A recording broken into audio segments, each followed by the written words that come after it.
I'm actually especially pleased to be presenting in the room named after Martin Gardner, who is a famed computer scientist, and he wrote a column for the Scientific American for many, many years. And when I was a kid, I loved that column a lot.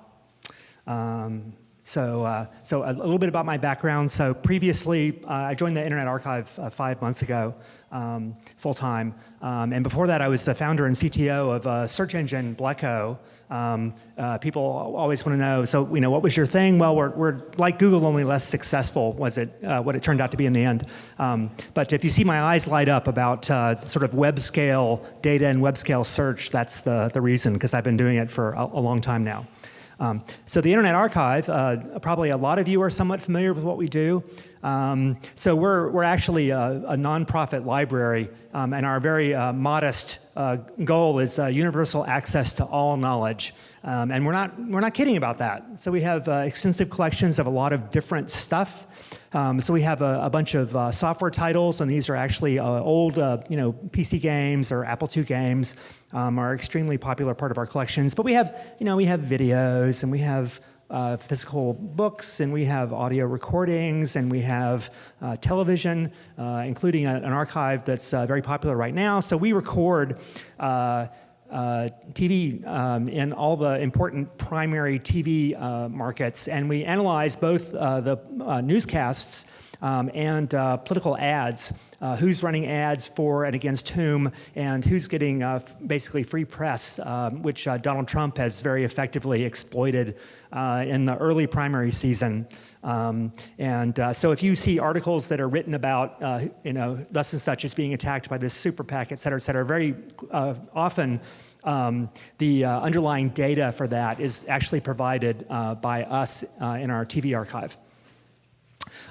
We have a bunch of ebooks that we don't have physical books for in addition. And then finally, we've got the Wayback Machine, which is a web archive, and it has a total of 482 billion web page captures from 1996 to present. And so this is, if you get a 404 somewhere for a page and it was popular enough, it's likely that we have it in the Wayback Machine. So the total of all this data adds up to 25 petabytes, of which about 1/2 is the Wayback Machine web archive. The second biggest collection is actually video, and things like books, for which we store both the images and the text, are much smaller and cheaper for us to store. This collection is growing rapidly over time. So for those of you who are big data fans, we've got both variety and velocity going on. So as you can see, we've been growing exponentially for quite a while. The web is no longer growing exponentially, especially the amount of actual content on the web definitely isn't growing exponentially, however you want to define that by any measure. But there's certainly a lot more web spam every day, and we're adding 2 billion web captures per week at this point. So if you want to talk big data, we've got a lot of different V's, but especially velocity and variety. So if you've used the Wayback Machine, you're probably familiar with this page. So you can paste in an URL and find out what that page was about. Then you go to this page, which is not very illuminating. Along the top, you can see sort of all the different times we captured it. And these little blue bubbles on the bottom, they get bigger as we've captured it more times in a day. But this doesn't really answer the question that you probably want to know, which was, when did this page significantly change, right? Linux.com, it started, it was owned by Linux International, and then it got transferred to the Linux Foundation, et cetera, et cetera. There's been lots of changes in this page over time. And so one thing we've been working at the Internet Archive is better exploration tools to surface what we actually have. And so this is an example of a tool that we're going to launch with a different UI in a couple of days. Along with the rudimentary ability to search the Wayback Machine. And as you can see, I've got it divided up into major and minor changes over time, which for Linux.com, alas, it changes constantly. But for a web page that's a bit sparser, this has a lot of interesting information to it. Another thing you can see, people always imagine, oh yeah, the Wayback Machine, it goes out and it crawls stuff, but actually we didn't crawl anything on our own really until 2010. So from 1996, almost all the data was provided to us by Alexa Internet, which is a commercial company that was co-founded with the Internet Archive. They were twins at birth. And Alexa still gives us all the information that they crawl over time, which is based on popularity from the Alexa toolbar. We have over 400 libraries that work with us for crawling, so especially the national libraries for various countries. They've been tasked with saving archiving the web for their country.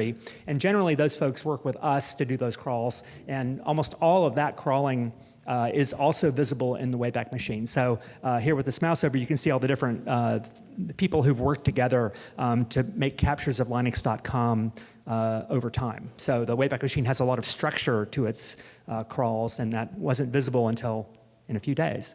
So what do we do well at the archive? So we're really great at not losing your data. So we have a homegrown system that stores sort of everything in 4 places. We have a philosophy called that I like to call metadata everywhere, where basically wherever the data is, there's a copy of the metadata. And so if you find a disk drive that may or may not have good information on it, if you plug it in, you can look at the metadata stored next to the data. You can be sure that the data itself has the right checksums. And there's also enough information that you can go and figure out if that's the most recent version of the files. Another thing that we're really good at doing is making derived files. So whenever somebody uploads a video, it is usually not in the format that you want to present to outside people. Either it's too high resolution or a wacky format or whatever. And we're very good at transcoding and OCRing texts and generating EPUBs for book readers or tablets and all that sort of stuff. So what's easy and what's hard to us? So we're extremely careful with the data. And when you upload files, we make a big differentiation in between the fundamental files that you uploaded and then the derived files that we made from it. And we try very hard not to lose the original files, and we're a little bit more relaxed about the derived ones because we know we can always remake them. The amount of compute we have per storage is dictated basically by the server design that we use. So we have a 4U server brick that we use for almost everything, and it has 2 CPU sockets and 36 disk slots, and we put 8 terabyte Seagate shingle drives in those. So we have more than 5,000 of those shingle drives out of, I think, 20,000 total disks. And most of that compute that we have available, which is quite limited, is dedicated to the drive system that I mentioned before. So it's out there transcoding and OCRing and doing all this stuff that needs to be done in order to make stuff available. Now, because of the way the drive system is built, to be very careful about not damaging the original data, it doesn't have direct access to the fundamental storage. So what happens is when a drive job starts, it gets a copy of all those fundamental files, it builds some additional files, and then later those additional files are copied back into the primary and secondary storage. So this does something which is the reverse of what you're used to have happening. The efficient way to process a lot of data is to move the compute to where the data is, and instead we move the data to where the compute is. And so that is something which is important to us because we're trying very hard not to lose the data, but it makes us very sad when it comes to computing in our infrastructure. So let me give an example of an easy thing which is made hard by our infrastructure. And this, I'm not kidding about this. So somebody came up to one of our library folks in Iceland at the Internet Archive Preservation Council, and wanted to know how much Luxembourgish text there is on the web. Now, I don't know about you, but I had no idea that Luxembourgish was a language, but it is. And there's actually a language recognizer that works for it. So the Chromium folks at Google have a CLD2-full library that recognizes not only all of the national languages of Europe, like Luxembourgish, but they also recognize a lot of the regional dialects of which you can either considered separate languages or not, it's like Catalan and Manx and all sorts of stuff like that. Question? Yes, I have a question.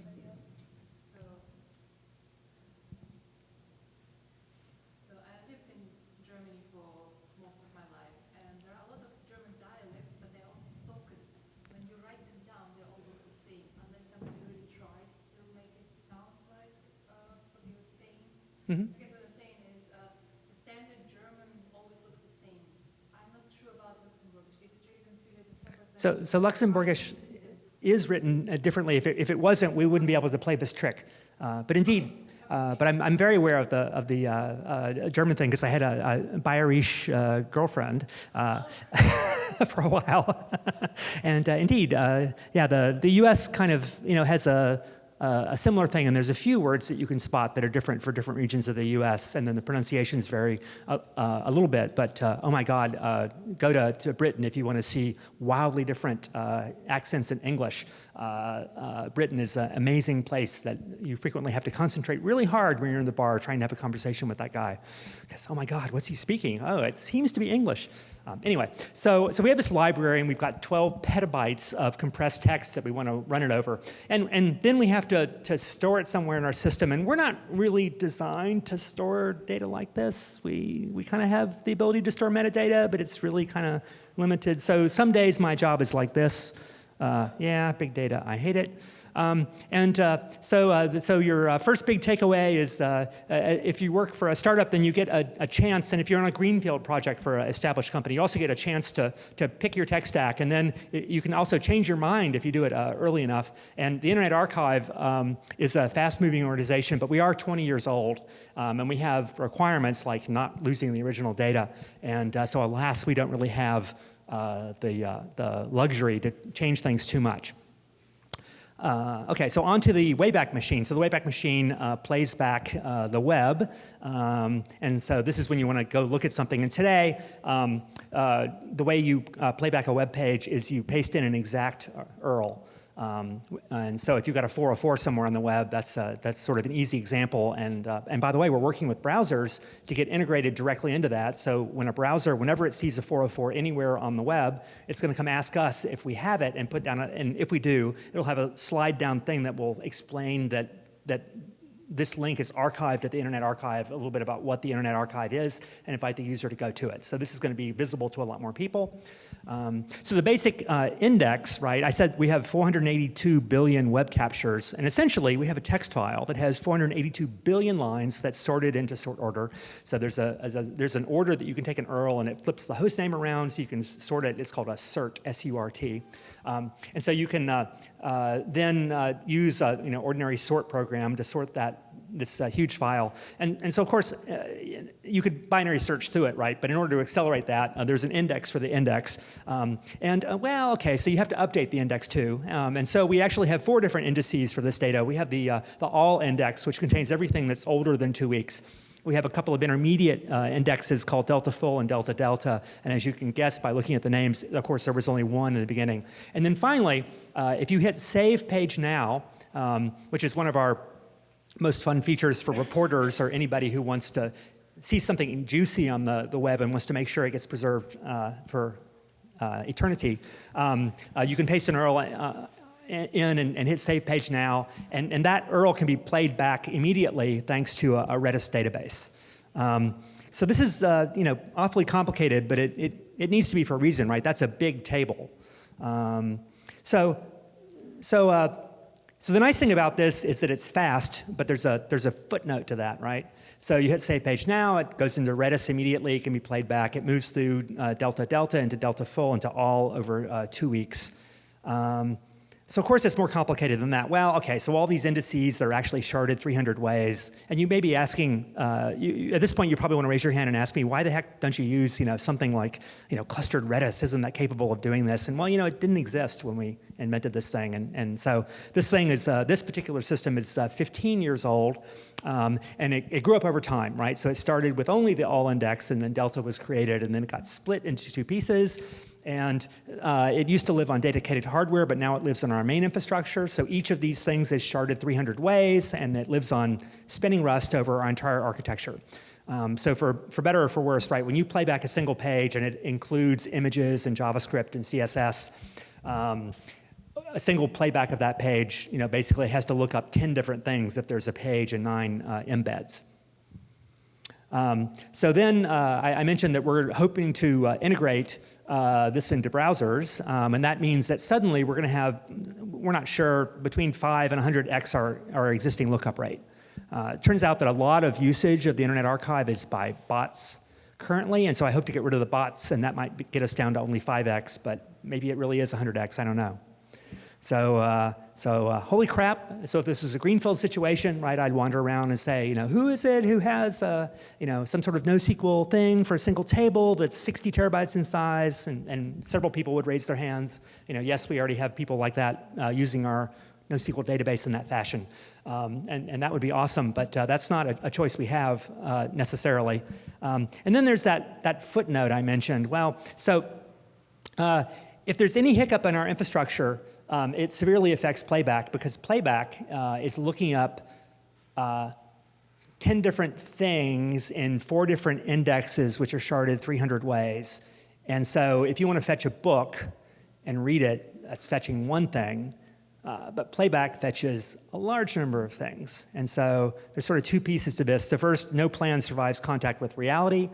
And secondly, it's never good to be the only person complaining about the infrastructure because it isn't good enough. Your colleagues look at you funny, and then they want to decide that you're not using the infrastructure right. But unfortunately, that is the lookup.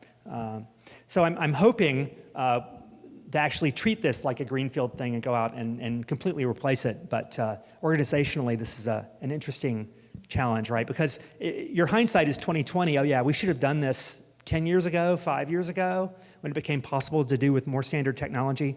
But it's super hard to not discontinue sinking into the quicksand when you have a system like this. So that's enough about me complaining about Playback. So let's build a search engine for the Wayback Machine, because that's what a lot of people would love to do in order to find stuff in the Wayback Machine, right? You had an old website, and you can't actually remember what its domain name was. If it's completely disappeared off the internet, then Google won't help you either. So in so much as people find things successfully in the Wayback Machine now, either they found a link somewhere that sent them to a 404 or a redirect, or a soft 404 or whatever. And it was clear that the data used to be at a particular URL, so they can go ask us about that URL, or they can do a Google search and they can get a hint of where it used to live. But if neither of these are true, because the web page disappeared in 1998 and all references to it are basically gone, then what you need is a search engine. So let's build a very simple search engine. So building a search engine for the web is easier than ever. And I say this as a guy who's built one. It sort of peaked at, in difficulty in maybe 2009 and sort of went down. So as long as you're able to figure out what's web spam versus what's web content, and that, for us, that decision was made a long time ago. So we have what we have. So all you have to do to build a search engine, super straightforward. You iterate over all the HTML files, and you extract the outgoing links and the anchor text, which is sort of the underlined thing that you click on, because that is actually the number one thing for characterizing a web page. And you invert those outgoing links into incoming links, and then you throw those docs into Elasticsearch. And okay, so now you have a little sub-iteration where you go off and you torture Elasticsearch to use ranking information that is not anything like TF-IDF. Question? Well, so, but your plan doesn't take into account that things are changing as you index. You can't possibly read it all in one moment. So indeed, and the challenging thing, so if I built this search engine right now I'm only building a prototype, because if I do this right, then I have to show you a temporal answer, right? So if you had a website that was very popular for certain terms in 1998 but then died out, and some other website came along in 2002 and was popular for those terms until the present, then the results need to show both of those things. And so I'm not explaining how to do that because I don't know how to do that yet. I have some ideas, but I have yet to test any of them. So indeed, that is, for the Wayback Machine in particular, all other web scale search engines only want to show you the present, and we want to show you the past. But for this very simple thing, right, you just throw the docs into Elasticsearch, and let's see. So we're going to build a bad search engine. So remember I mentioned that we have limited compute available in our infrastructure and this whole copying thing. So we iterate over all the HTML files. That takes 100 days in our infrastructure. Well, that's a lot of data, right? And then you invert the outgoing links into incoming links. So we do have a little bit of Hadoop in our environment. So try number one. So in order to avoid all the extra copying, because it will take a lot more than 100 days otherwise, one of my coworkers, who's a very smart guy ordinarily, wrote a thing. He tested it on a small fraction of the web. And he's like, oh, I have to make sure that the thing that extracts the links isn't going to blow up, right, in memory usage. So I'll limit the input data file to 4 megabytes, so the HTML page to 4 megabytes. And he tried it on a few million web pages, and it worked great. And then he started it up on Friday afternoon and left for the weekend. So how many of you can guess what happened? Yeah, so there are, of course, pathological web pages out there that even with a 4 megabyte input file can generate many gigabytes of memory usage in an HTML parser. And you could probably imagine, how that's done, right? Very straightforward thing. And so not only do you run into people who've intentionally generated such HTML files because they think it's funny, and it is, there's also people who accidentally create files like that because they have no idea what they're doing. And on the web, you will always discover both of these effects going on, that you're running into folks who thought it would be funny, and they're very smart, and they are. And then the people who just did whatever, and oh my God, it's a mess. So that was so it only caused a 15-minute site outage, and thank God we're a nonprofit and nobody has super high expectations for us being up. The second half of the problem is that the limited scope of our Hadoop cluster meant that we only could invert and index the root of websites. So alas, for example, the BBC Food archive, which is about to drop off the internet because the British Tories are having their personal problems, and they want to go delete half of the BBC's old content. It's a sub-page on the BBC page. So if I wanted to build a search engine in which you could type in BBC recipes or BBC food and end up at bbc.co.uk/food/ alas, we weren't able to generate that, but we generated a thing that kind of works. So this is this is not the UI that's going to be launched in a few days. So you type in, I was at the .scale conference when I made this slide. So you type in dot, and it comes up with lots of things which are not .scale, because of course that's not a particularly popular domain. So .clear, .stir, .net blog engine, et cetera, et cetera. So this is a bad search engine for the web. So this isn't like Google, and this is, you notice that I've had search with a line drawn through it in all the previous slides. The problem is that when you put up a search box on the internet, everyone expects it to work exactly like Google. And so no matter what I tell them, they'll type some words into the search box that describe the website. So they'll type in BBC recipes quinoa, no matter what I tell them to do, because they expect that to work because it works in Google. But this is much stupider. This is not really search, but nonetheless, okay, so we shipped something that kind of works. But the challenge in our infrastructure is we do not know how to scale this to 482 billion web pages. And if I want to put this into perspective, it appears that the primary index at Google is about, 15 billion web pages, and the supplemental index, this is the way they used to divide it up, it's like 85 billion web pages, and it doesn't really need to grow because there's not that many good web pages on the internet, right? So this is a very difficult problem. And then part of the reason we have 482 billion is not only because we've crawled crap that probably Google would be smart enough not to crawl, but in addition, we have many, many captures. So for example, the Linux.com homepage, we've got, what is it? It was 100,000 captures or some very large number that have to somehow be combined when we go through and index it. So that's a little bit about web search. So this is a conference and about data. So I should mention, by the way, we have an API. So in the beginning, I gave that list of all the stuff we had, right? So we've got books, we've got video, we've got audio, and a majority of that stuff is stored in items, where an item is a book or a CD with a bunch of tracks in it, et cetera, et cetera. And we have an overall search engine for the website that finds those items. And we've made all of this available via a Python tool that basically covers up for the fact that we don't have a good API. So the Python tool basically puts a bunch of spackle over that and then paints a beautiful mural. So pip install Internet Archive, and you will get both command line tools and also some beautiful looking Python classes, and eventually our actual APIs will be as beautiful as this, but for now that's the way you can get at stuff. And anything that's available on our website is actually also available through these tools. So if you're interested in either mass download or mass upload, then this is definitely the tool for you. So why would you be interested in mass upload? I run into all kinds of interesting people in the Silicon Valley, and so I ran into this guy a couple years ago, and he's like, I used to work at Xerox PARC, and I'm a hoarder.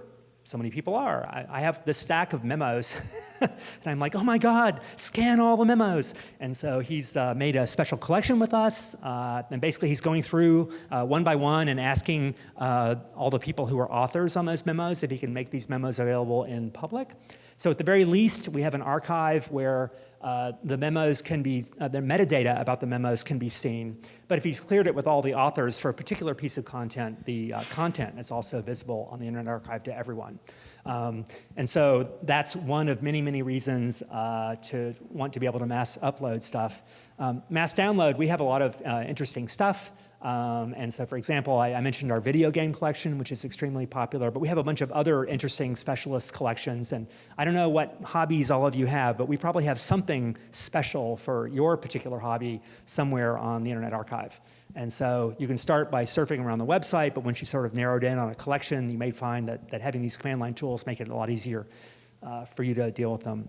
And I have a few examples of using the command line tools here. So this is basically, there's all of our items have names. And so in this example, Trip Down 1905 is the name of this particular item. And I suppose it's one of those Victorian travel books or something, Trip Down the Nile. I don't even know.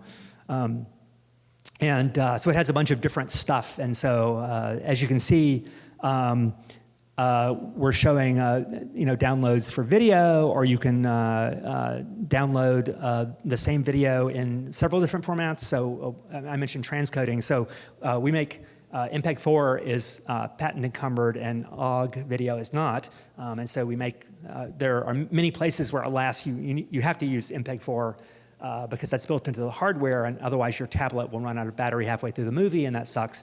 But we also make things available in free formats like OGG video, and you can look at the raw metadata and all that kind of stuff. Question? So that's set up for a machine interface. What do you think about high volume clients? Do you want that? So we want equivalence such that 100% of the information on the website is also available through these sorts of interfaces. And then for people actually using this, if you are one at a time, then you will not overwhelm us. We have a lot of bandwidth to the internet, and you will probably be limited by your local ISP and not by us if you're in an ordinary sort of situation. So no, we don't mind people downloading a lot of stuff from us. Just please God, whatever you do, don't start 100 downloads at the same time. That will make us irate. So, question?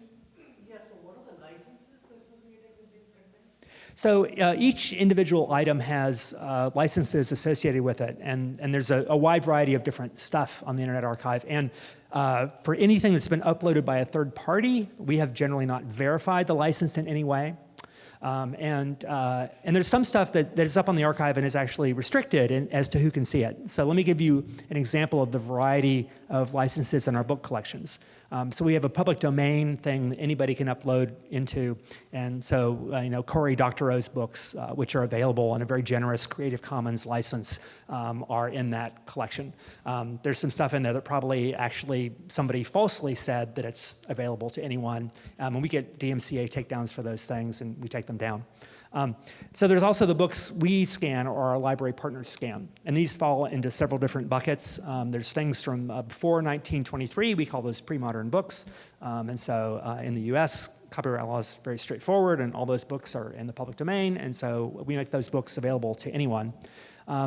If a book is younger than that, it sort of falls into two different categories. One category is that we do not own a physical copy of the book. And that book, if we scan it, is a part of our print-disabled collection. So there's a special exception in the law for libraries, nonprofit libraries, to be able to scan and make those books available to print-disabled people. So people who are hard of seeing or are legally blind, there's a little process they go through to get a particular key, and that special key, so their doctor talks to an organization related to the blind. and they get a particular key. And so as a result, they're able to read those books at the Internet Archive. And we have 800,000 books that are in that category. And then for books that are modern, where we do own a physical copy, there's 250,000 books in that category. So we scan the books, and we put the physical book into a shipping container in our warehouse in Richmond, California. And for each physical copy of the book that we own, we will loan one electronic copy at a time. And we hope that that library will grow from 250,000 books to perhaps 10 million books over the next 5 to 7 years. And that will give us the ability to be a library for the entire world and have a very large number of the important books available to folks around the globe. So of course we'll end up not owning enough copies of some books, and other books will never be checked out. So be it. But that gives you an idea of the variety of licenses, and this is only talking books. It's even more complicated for music and many other different things.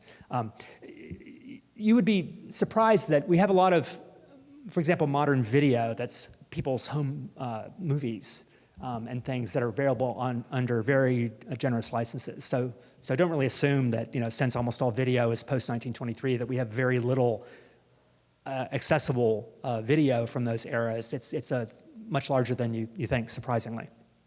Question? How about for content like a Wikipedia? Do you archive them as well? Wikimedia? Wikimedia? So we work with the Wikimedia Foundation, and as you know, their database downloads provide the complete edit history for every single article. And so while our ordinary web archiver archives those pages every once in a while, but Wikimedia has a better archive of their own data thanks to this edit by edit philosophy. The place that we work with them that improves what they have. One area is actually in transcoding. So Wikimedia has a lot of video uploaded, and in so much it's available in multiple formats, we actually did the transcoding for them. And that was interesting because that was a project where sort of engineers worked with engineers to make that happen without either side's bosses being available. That was going on. So that was pleasant. It was a pleasant surprise to discover that was going on. We're like, wow, who knew that we were helping each other out that way? Secondly, for external links in Wikipedia articles, there's sort of two needs for that. So first off, you want to be able to see the content at all that was on those pages. And as you know, right, you cite a web page from Wikipedia, and it 20% of the time it disappears within the first year. But secondly, you would also actually like an archive of that web page on the exact date that it was cited, right? So a citation for a web page is an URL and a date. And not surprisingly, the name of a web archive in the Wayback Machine is the URL and the date it was captured by us. And so we've been running a bot for a long time that's been watching all the edits to all English Wikipedia pages, finding the external links, and immediately archiving them. And then there's a bot called CyberBot2 that's been going around testing all the external links. And if it's in the archive, it'll add a link to the link in the archive, or if it's not available on the web, it'll flip and it'll make the archive link available as the main link, and then it'll say was at and the original link, which is now dead. So that is mainly for the English Wikipedia. Wikipedia, as you know, is very editor-driven, and they had a vote, I guess 6 months ago, with the editors picking what the most important new initiatives for improving Wikipedia. And then the thing that got the most votes was strengthening this bond with the Internet Archive. So we're currently making a crawl of 123 million external links from all 608 wikis that are part of Wikipedia, so that we can do that for not just English and not just recent, but sort of for all time across the entire Wikipedia collection, no matter how old the articles are. So we won't be able to get all the data because some of it disappeared, some of the web pages disappeared a long time ago, but we have pretty good coverage of what they've got. And we're very happy to be working with them because they do what they do very well, and we do some things that can really enhance what's going on their sites and vice versa. So I have a few comments to go. one interesting thing about the Internet Archive is that pretty much any project that we do turns big at the drop of a hat. So I described how we have an existing search engine that works over the items in the Internet Archive, where an item is a book or a CD, and that's 100 gigabytes of index. But imagine if we wanted to extend that system. So let's say we want to index all the individual tracks, for example, on a CD. Well, that 5x is the size of that index. Let's say we want to go in for books and make algorithmic metadata. So, normally a book, you index only the card catalog or card. So basically, literally the information that would be typed on that little, 3x5 card. And that's the state of the art today in libraries. But we know, just like anybody, how to go through a book, and use entity extraction to find out a mention of all the people or places and things that are in a book, and it's sort of a score for how important those things were for that book. And we'd love to index that, and that's at least 5xing the index. And then we have got information that's locked away in the Wayback Machine. So for example, there's a very large number of PDFs in the web, and it'd be really nice to be able to index the titles and authors, or at least the front page, or maybe the abstract. So if it's a scientific paper, you'd be able to actually find that in the web, in the Wayback Machine in a way that would be much more sophisticated than the very simple search engine I showed you that we built. And so suddenly we went from 100 gigabyte index, which is, that's so cute, it's a little tiny thing, to 12 terabytes of index, and oh my God. So a few more takeaways. So organizations are made of people, and so technical debt isn't actually necessarily about technology. So I would love to go and replace the drive system that we have with Apache Mesos, but the drive system has been worked on for 20 years, and it has a bunch of specific things that deal with certain situations. This particular uploader uploads this stuff which gives us indigestion, and so drive has a workaround that makes that not cause a problem with our system. So there's 20 years of accreted hacks in that system. And there's also a bunch of people at the archive, some technical, some not, who know how to operate this derived system very effectively. And so it's not really about the technology, it's about the people. And finally, I'd like to show you one more toy, since I have a few extra minutes. So I mentioned at the very beginning that I loved the data that we have. And so not only do I love the Wayback Machine, but also we've got a large number of books, especially the modern books. In libraries, right, the pre-1923 books, not that many of them get used heavily. Almost all the usage is of post-1923 books. And so what I did for this was a volunteer project I did with the archive before I went to work for them full time. And it's a visualization of information in books. So I took the 80,000 of the 800,000 books for which we have scans available, and I took all the sentences from those books, and I took all the sentences which had a date, and I extracted the entities in those sentences, and then I built this thing. So what it does is you type in an entity here, and I cheated. I used Wikipedia article titles and their synonyms for entities. So Joan of Arc is a person, and she was, very popular in the 15th century in France. And so the histograms are the number of mentions with a date in the same sentence.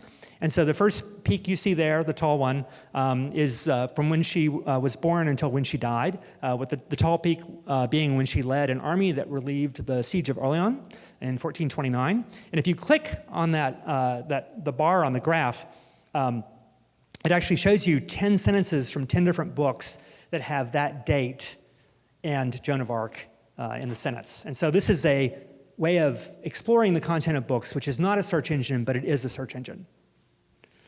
And then if you're wondering what all the stuff on the far right is, 1900 to 2000, basically that's modern scholarship that mentions Joan of Arc.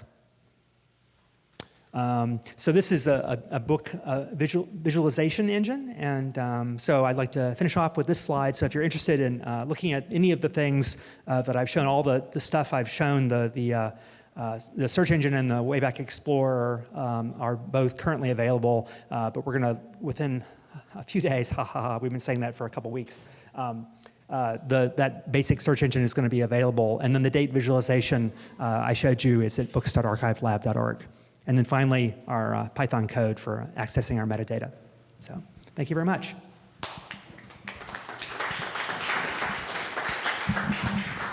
I have a few questions. Number one, can you share your use of Elasticsearch? How big is your cluster, and did you run into any gotcha? Number two, who can access the content, and is it free to first accessible by everyone? Then we have to deal with the content rights related issue. Did you consider, third question, did you consider integrate with the copyright management tools? Because apparently you do have to deal with that.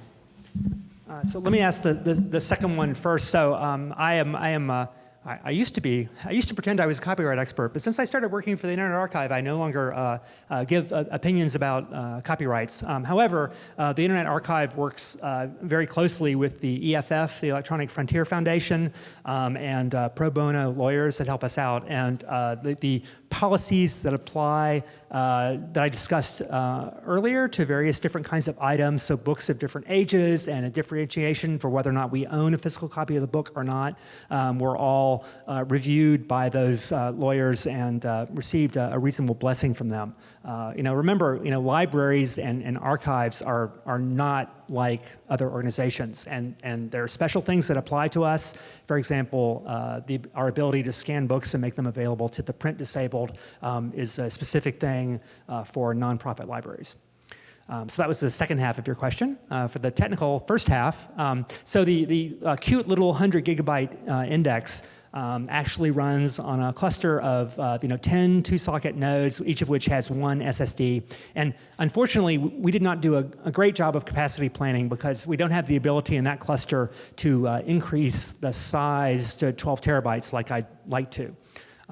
Because it can be challenging. You're going and you're looking for music in the Internet Archive, and if you remember the song name but not the album name, you can't directly find it in our search, and that makes me sad. I'd love to make all this stuff more available.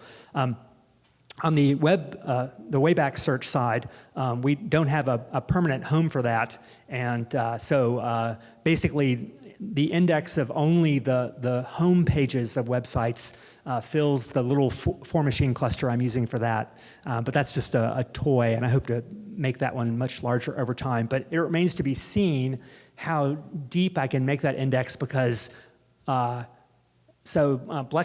built a web scale index with only 100 billion pages, and if I built an index that was larger, so it was only 1 billion pages, and if I could build a larger index, since it doesn't change as rapidly, but there's that temporal thing, blah, blah, blah. So Bleco spent $63 million, and that's 4 times the yearly budget of the Internet Archive, and I don't get to spend all that money. So it's definitely a resource-limited thing for web-scale search, and it's unclear to me so far what the compromise to fit within a reasonable cost structure is going to be. I don't know. All right, let's we're out of time.